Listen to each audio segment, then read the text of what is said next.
It's November 29th, 1997, and another remarkable event is about to be uncovered by Ariel, Rebecca, and Ali, the Retrospectors. During its 60-year lifespan, the now recently demolished Robert F. Kennedy Memorial Stadium in Washington, D.C. was ordinarily a home for the city's sports teams. But if you'd attended it today in history in 1997, you'd have seen a very different spectacle. A mass marriage ceremony featuring something in the region of 28,000 couples in suits and white dresses, presided over by an elderly Korean couple in robes and gold crowns. And spectacle is the right word for it. It was overseen by the Reverend Sun Myung Moon and his wife Hak Ja Han Moon, them of the Moonies. We'll come back to explain what the Moonies are, but it showed what the Washington Post called a flair reminiscent of old Broadway musicals, this event, because they wore crowns and identical gold-trimmed white robes, held hands and descended a long red-carpeted staircase, flanked by more white-robed attendants, and then after this sprinkling of symbolic water, they led the couples to say, "I do." And it's worth mentioning at this point that some of these people were strangers up to this point. And that's because they were members of the Moonies. I mean, Moonies is a derogatory term, I suppose we should say. They call themselves the Unification Church. But if you're a member of the Unification Church, which was founded by Moon, who was 77 years old at this point, then you have to confirm under oath that you're a virgin on your wedding day, and after your wedding, that you will refrain from sexual relations for a minimum of 40 days from this date. So it doesn't sound like a tremendously attractive thing to do. We can explain some of the apparent mystery of that by the fact that the vast majority of the couples attending on this day were already legally married, some for decades, and most of them weren't Moonies at all. The event was billed as an interfaith celebration of marriage. Despite this non-denominational pitch, the Moons led the couples in pledges that explicitly committed them and their families to the Unification Church. This bait and switch is basically Moonies' recruitment practice in a nutshell.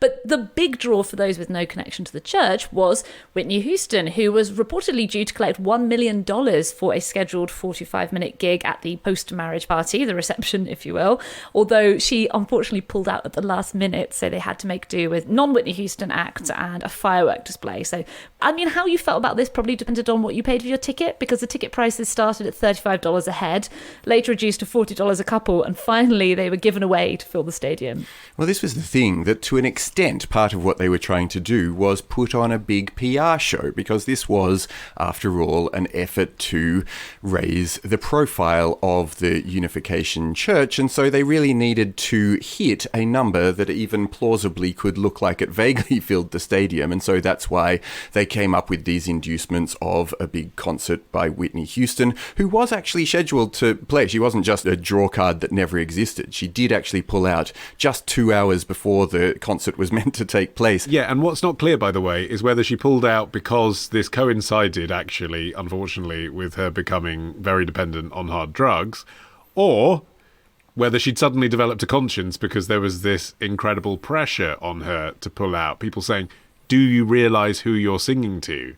And actually, it's quite possible she didn't realise who she was singing to and the shady business that Moon had been involved with over the decades prior to this. Just prior to the ceremony, there was a little bit of consternation around the fact that some of the couples, at least, having been introduced via the church, had to be taken aside into these little tents to be counselled by church experts because they didn't really know what they were signing up to and hadn't met the person until that day. And some of them weren't even meeting their intended on the day. Because the Moonies had a habit of pairing up couples from different parts of the world, some of them were carrying nothing more than a photo of their intended, who they're being married to kind of by proxy. Everything that the Unification Church did publicly, it's easy to see it both ways. On the one hand, yes, it's quite nice, this kind of predisposition for bringing together cross-cultural pairs, because the apparent mission statement of the church is to bring the world together in peace. But of course, the practical side of that is that you have couples that often share no common language at all. So what kind of relationship are they going to have in the early days apart from their devotion to the church, which we keep calling a church, but really is a cult? And most people, looking at the way they recruit, would describe it as a cult, or at least in the same breath as something like Scientology. And so you can see the whole thing as bringing people together in peace, but you can also see the whole thing as a deeply sinister way of generating more cash for the Moon family. I mean, this business of having giant mass subscription weddings originated in Korea, like the faith itself. And in the old days, Moon himself used to make the pairings on the day. His followers used to believe that his decisions were based on his ability to see their future descendants. Yeah, I actually interviewed one of the people who was protesting on this day, a guy called Stephen Hassan, who had been recruited to the Moonies by one of the practices that was love bombing. He was approached as a student by 3 attractive young women and taken on this 40-day retreat and cut off from his friends and family and kind of brainwashed. But he thought he was going off with them in the hope of dating one of them. He thought it was a social thing. He subsequently got out of the cult and dedicated the later part of his life to being a cult deprogrammer, finding people who have been taken into cults and trying to get them out of cults, but also leading protests against the Moonies themselves. And he was there on the day, basically leading this group outside of the stadium of not very many people, holding up posters and shouting, "Moon está loco," and "This wedding is a sham." Yeah, this is very much the Moonies' modus operandi. They are infamous for luring people in through seemingly non-religious events, workshops, concerts, civic groups, etc. And it was easily done because the church became extremely wealthy and was quietly invested into a vast range of stuff, from ballet halls to sports teams, movie studios, the US seafood industry it was heavily invested into. Major supplier of tuna, I believe. Yes, it was very, come along with me to a tuna tasting with definitely no religious undertones, you might say to a friend who you were trying to convert. And then, of course, using this love bombing technique to emotionally overwhelm prospective converts. And obviously this technique especially effective on the emotionally vulnerable. It was a 1979 study of the first generation of American converts. They noted a higher than average likelihood of drug abuse, psychiatric problems, and previous religious conversions in their history. As Sun Myung Moon understood himself, I mean, when he started the Unification Church, it was because he said that he'd been visited by Jesus, who told him to carry on his work on earth, stuff that he wanted to do, but got interrupted by the crucifixion. And he basically morphed that message into creating a sex cult.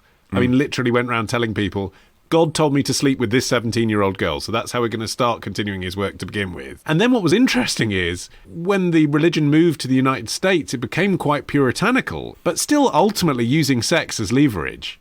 Yeah, and at the core of Moon's sense that he was continuing Jesus's work was this idea that specifically what Jesus had been interrupted in doing was marrying and having a family. And that's why these big events, these huge marriage events, came to be justified as a way to try to bring more people into this sacred union of marriage, which, as Moon believed and espoused, was the only way to remove the whole concept of original sin, symbolized by Eve's temptation by Satan. But the only way to do that, to turn people back to being good people rather than bad people, was to marry them. And then invest their money into a golf resort and a construction right. group and the New Yorker hotel and a Brazilian football team, and then go to prison on tax evasion charges. That's definitely what Jesus would have done. Yeah, I mean, Jesus would definitely have lived in a home much like the Moon's US base in upstate New York, which included a ballroom, dining room containing a pond and waterfall, and 6 pizza ovens. It was so interesting, though. They came to the US at the exact right time, in the 1970s, that they were able to take the public perception of the church very rapidly from, initially, this was a time when, the media dubbed him the Loony Mooney, But then, because their thing was about creating pure families, and the fact that Reverend Moon himself was a fervent anti-communist, he'd briefly been imprisoned in North Korea for his preaching at the beginning of his career, that they managed to then make themselves a bit of a right-wing darling in the States as well. One of the first things he did in the US was calling on his followers to support Nixon during Watergate. So they then ended up having this oddly acceptable position within US politics. Yeah, he was feted by numerous American presidents as a cultural representative, even though he believes he is the Messiah. And he managed to sneak a lot of beliefs that appealed to a lot of disparate people into what seemed like a wholesome, slightly hippie-ish 50s, 60s kind of movement. As you say, he could be anti-communist for Nixon. He could bring elements of Confucianism and Korean folk religions to Western audiences by wrapping it up into Christianity. He preached as well. He believed that Jews needed to repent for causing the Holocaust because they killed Jesus. He had a very sharp mind for PR, and that includes like blatant lies. There was a huge battle over numbers, and they'd claimed at one point at their height to have 3 million members around the world. Historians now reckon it was more like 50,000. Seems like they could fool everyone except Whitney Houston. Tomorrow. May have felt underwhelming at the time, but if only they'd known, that would go on to be a pretty favourable result. Ditch the ads and get a Sunday episode when you join Club Retrospectors.